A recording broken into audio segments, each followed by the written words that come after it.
riding high when I was king. I played it hard and fast like everything. I walked away, you want me there, but easy come and easy go, and it wouldn't. So anytime I flee, you let me go. Yeah, anytime I feel, you got me. No, anytime I see, you let me know. Estimada comunidad Vasconcelos, sean bienvenidos a esta nueva cápsula, la unidad número 1 de nuestra materia programación orientada a objetos. Bueno, vamos a ir interactuando, viendo, explicando diferentes temas en cuanto a lo que respecta a esta unidad, y dentro de ellos vamos a ver nuestros conceptos básicos. Bueno, como ya sabemos, la programación pues es un lenguaje, es una técnica que nos va a ayudar a poder llevar los problemas cotidianos a una forma digital, empleando soluciones, y para ello pues vamos a automatizar esos procesos manuales para hacerlos más rápidos, ¿verdad? Bueno, ese es el principal objetivo en este caso de la programación, el emplear técnicas que nos ayuden a brindar soluciones a nuestros clientes. Bueno, dentro de toda esta programación pues vemos que pues al ser un lenguaje contiene ciertas instrucciones, contiene ciertas palabras reservadas que nos van a ayudar a ir implementando estas palabras reservadas y construir o diseñar un algoritmo y emplear estas instrucciones para la resolución de un determinado problema. Y esto nos ayudaría a automatizar todos esos procesos manuales que pues tardan un tiempo amplio, ¿verdad? Al automatizarlos, al emplear la tecnología, pues este tiempo se reduce. Muy bien. Bueno, al hablar de programación orientada a objetos, es otra técnica que, como existen varias, que se puede utilizar para que nosotros establezcamos de una manera o estructuremos de una manera estas soluciones. Nosotros podemos ver en esta imagen que tenemos que la programación orientada a objetos es cuando, ejemplo, como lo vemos acá, un botón genérico que detecta el clic del mouse y llama a una función. Este podría ser un ejemplo de una programación orientada a objetos. Cuando yo voy a realizar el clic hacia un botón, esa acción manda a llamar una clase, manda a llamar un método, manda a llamar una determinada acción que vamos a ir realizando. Como nosotros también bien sabemos, pues debemos de tener los conocimientos acerca de lo que son las variables, de los que son algunas instrucciones básicas, tanto de sentencias condicionales, de sentencias cíclicas o repetitivas, para que pues podamos ir a implementar todos estos, toda esta técnica de programación. Bueno, vamos a ver en esta imagen que nos dice ¿qué es la programación orientada a objetos? También nos dice, es un paradigma de programación que organiza las funciones en entidades llamadas objetos. Muy bien, entonces nosotros tenemos, como podemos ver en la imagen, una parte jerárquica. En la parte de la imagen vemos el cubo, y de ello se van a desprender objetos, ¿verdad? Otros cubos más pequeñitos. Bueno, esa es la idea que debemos de tener, que parte de una idea central y se va jerarquizando. Nos dice también, los objetos se crean a partir de una plantilla llamada clase. Es decir, el cubo que nosotros vemos en la imagen, el cubo blanco, sería la clase, y de la clase se van a desprender los objetos. Entonces vemos en esta parte de acá, la clase va a tener una instanciación, es decir, la clase central va a tener una ramificación o como hijitas o hijitos, los cuales van a ser los objetos. Estos objetos, vamos en la parte de abajo, en una aplicación los objetos están separados, pero se comunican entre ellos, como podemos observar aquí la imagen donde nos dice tenemos un objeto premium, usuarios, profesores, cursos, ventas, facturas, pero están comunicados entre ellos o relacionados, ¿verdad? Porque comparten ciertos atributos, ciertos métodos, ciertas funciones en cada uno de ellos. Bueno, vamos a regresar un poquito y decimos, la clase nosotros la podemos hacer una instancia, y dentro de esta instancia nosotros vamos a crear objetos. Estos objetos pueden ser de varios nombres, dependiendo de los que nosotros seleccionemos, y a su vez los objetos tienen atributos y tienen métodos, como lo podemos observar en la imagen. Los atributos serían ejemplo de una persona, un objeto persona. Podrían llamar estos atributos como el nombre o los nombres, los apellidos, el correo electrónico, las contraseñas o el nivel.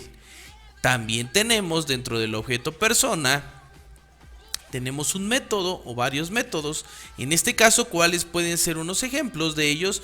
Puede ser editar el perfil, o sea, la función de editar perfil, la función de iniciar sesión, la función de cerrar sesión o el método de cerrar sesión, cambiar contraseña o pasar a premium por si están en niveles, ¿verdad? Bueno, entonces ya vamos teniendo un poquito más de idea sobre la programación orientada a objetos. Nos dice también acá, puedes programar con este paradigma en la mayoría de lenguajes, y aquí podemos observar varios lenguajes que se basan o contienen este paradigma de programación orientada a objetos. Muy bien.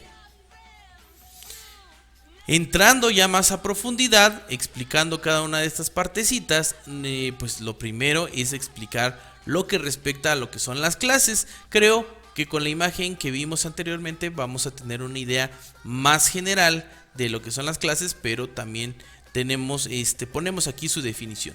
Nos dice, cada objeto en la programación orientada a objetos o PO tiene propiedades definidas por su clase de objeto.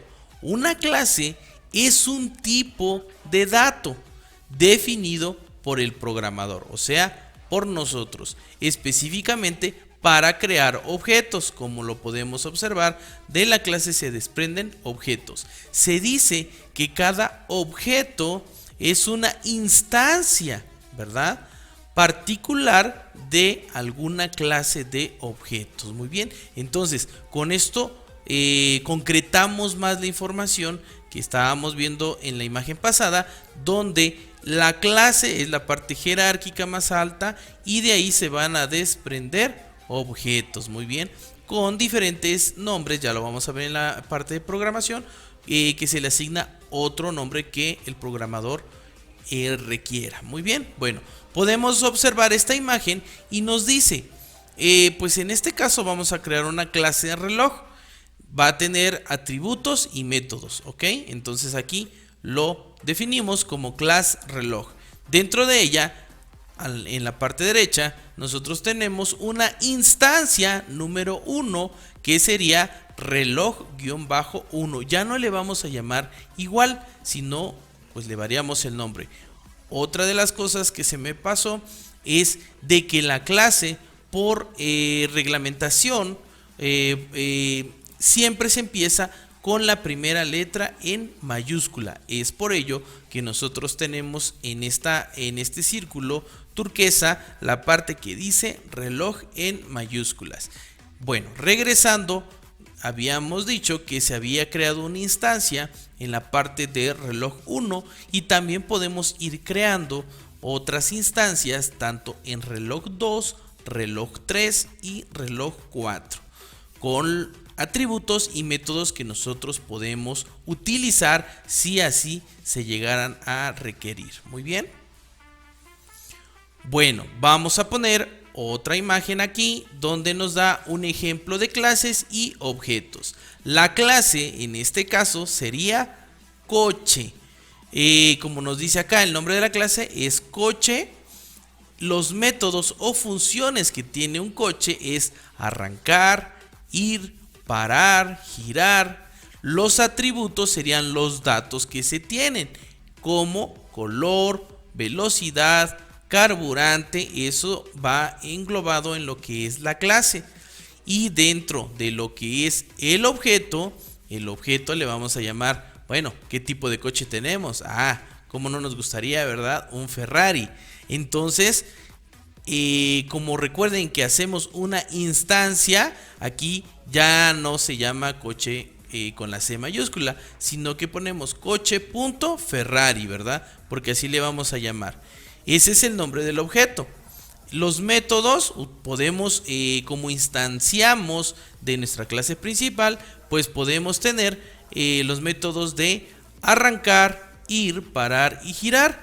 Y dentro de los datos, que serían los atributos, que nos da opción, podríamos decirle, de poner la clase principal, sería color rojo, velocidad 280 kilómetros por hora, carburante o gasolina, en este caso lleno. Muy bien, entonces creo que con esto vamos concretando un poquito más la información. Bueno, ahora pasando ya de las clases, nos vamos a los objetos. Los objetos nos dice, es una entidad virtual o entidad de software con datos y funciones que simulan las propiedades del objeto en la vida real. Los objetos con los que se construyen los programas se ven como si fueran máquinas, las cuales están formadas por un conjunto de elementos autónomos.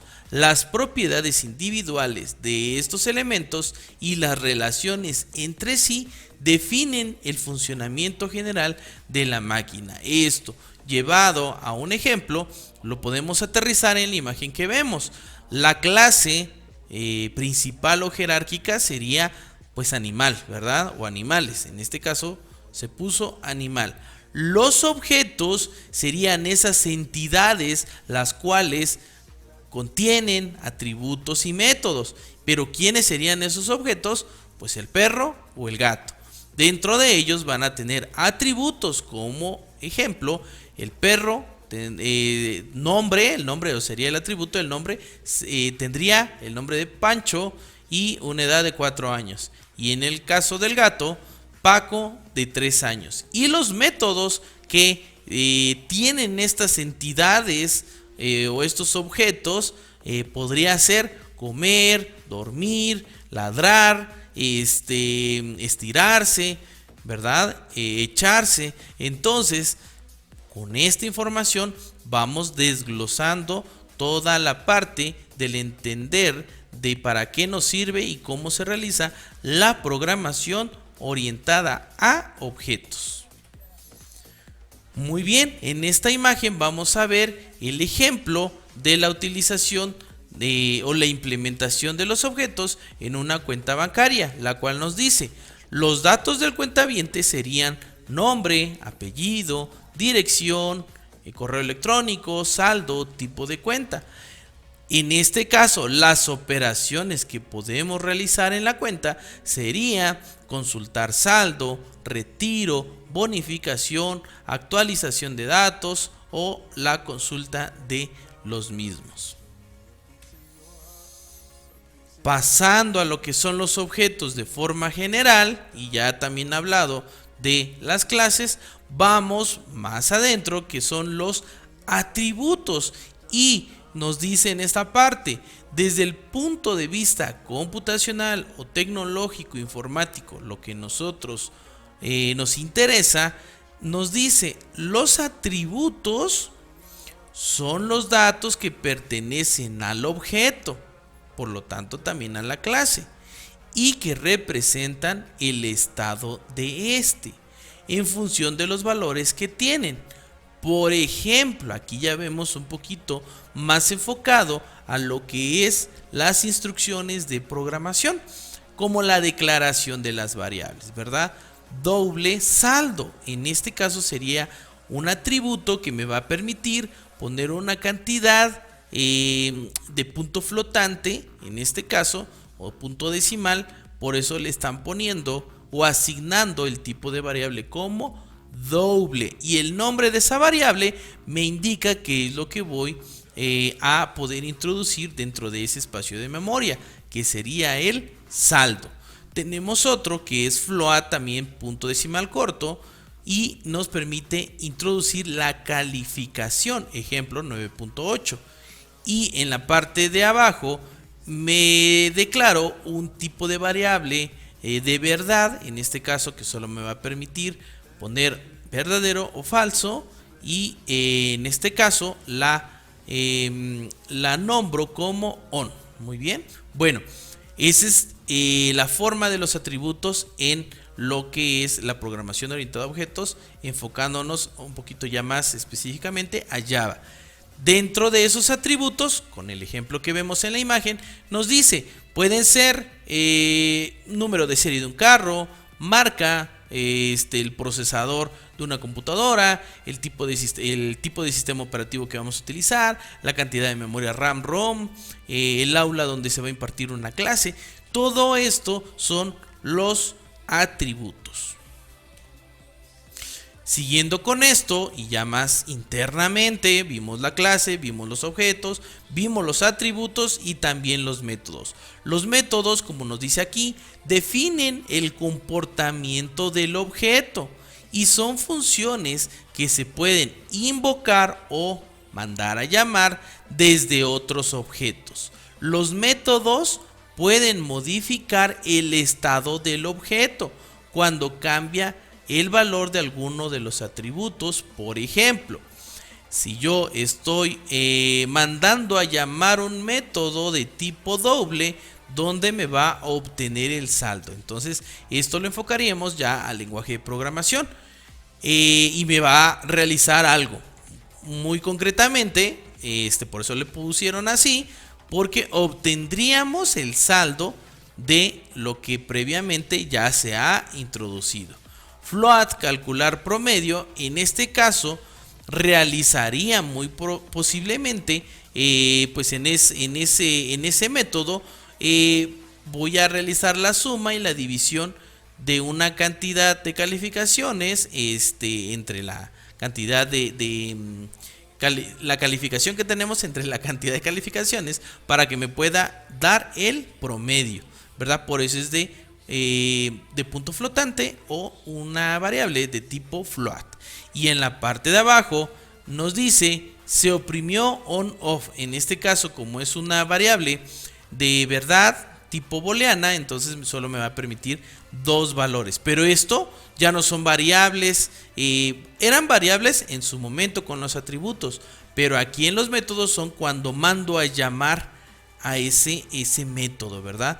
Y aquí, como la imagen que tenemos, pues podríamos tener los métodos de encender, y pues realizaría una cierta función, ejecutar programa, almacenar archivo, cerrar programa, apagar. Y si se dan cuenta, en la parte de abajo, que ya va más enfocado a la parte de programación, tenemos el tipo de dato que se va a enviar y lo que son los paréntesis con el punto y coma. Muy bien.